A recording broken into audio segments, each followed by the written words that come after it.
Hey everybody, thanks for playing World of Tanks, and thanks for checking out this World of Tanks video here in the T20 on Liberty Fallen.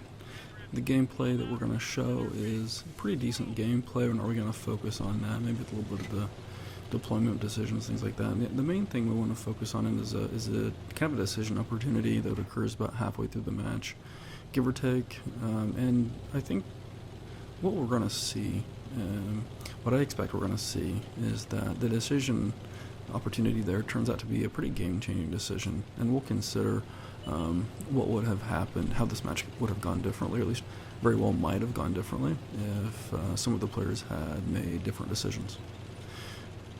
Alright, so I'm pushing over here into the 1-2 lines at the top of the waterfall area, and we have about half of our team going toward the east, toward the roadway, and about half coming up here toward the top of the waterfall, maybe one or two more tanks going east if we were to really count them out.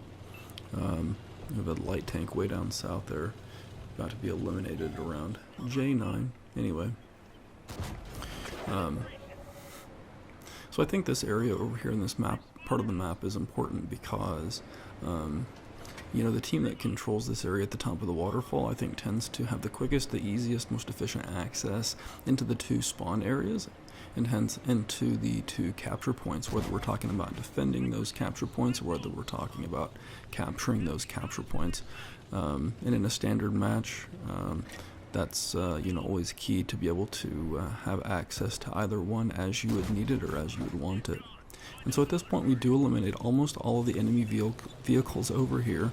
We're going to see shortly there's still a heavy and a light over here, and I think that we had probably already seen them on the 1-2 lines. And so at this point we also notice a whole bunch of enemy vehicles coming up like 8-9, getting close to our team's capture point, really close to our team's capture point, in fact. So I fall back and I advocate for others on my team to also fall back.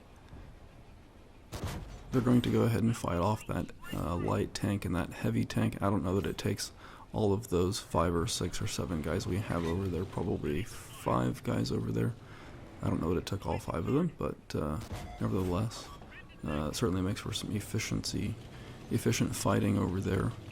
They have at least 5 guys right next to our spawn, one pushing into the capture point, and 2 heavies pretty close by, so a total of 6 vehicles pretty close to our capture area. And those 5 vehicles that we had around the top of the waterfall have all pushed south together. So the vast majority of the remaining enemy players are up in our capture point, and certainly up in our spawn area, almost in our capture point. And we have a whole bunch of guys just basically abandon that area, just vacate that area. As we've seen, I've already gotten 1 or 2 shots, and I think just 1 shot into the enemy vehicles that are over here. Let's see, we look at the mini-map. That medium is in the capture circle there, so that helps us take some time off of their capture timer. This guy's coming around behind me. Of course, this guy's actually a pretty good player, we're going to see here. He uses the corner of his tank to repeatedly track my vehicle. It's a pretty good play. Fortunately for me, I did not use my repair kit until after he was eliminated, so that was almost to no avail that he was doing that, but it was still worthwhile in case I had already used up my repair kit. So at this point there's a light tank kind of just above me and behind me there on my team, getting shots into our capture circle. That's a lot of his shots are you know, kind of reducing the capture clock, if you will, slowing down their capture efforts. My presence there, not only did I pull that guy, that tier 6 German medium, not only did I pull that guy off of my light tank, but I also drew fire from the enemies that were in our capture point who would have been otherwise firing on our light tank. The leopard there, who was finally eliminated, but that leopard was over time you know, taking some shots into the enemies in our capture circle, and right there we have 5 seconds left. If we had even just 1 or 2 of those shots had not landed on the enemies in our capture circle, it would have either been a draw or a loss for us.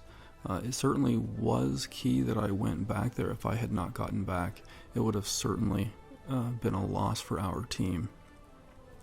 I want to point out, yes, they did win by capture. If they had fallen back to our capture point, that would have given them an opportunity, and I think overall it would have been a pretty strong chance that our team eliminated all of the enemy vehicles that had pushed into our spawn area.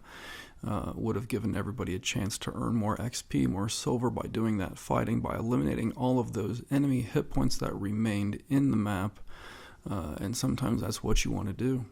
Anyway, just taking a look at that opportunity there. Thanks for checking out this World of Tanks video. Thanks for playing World of Tanks.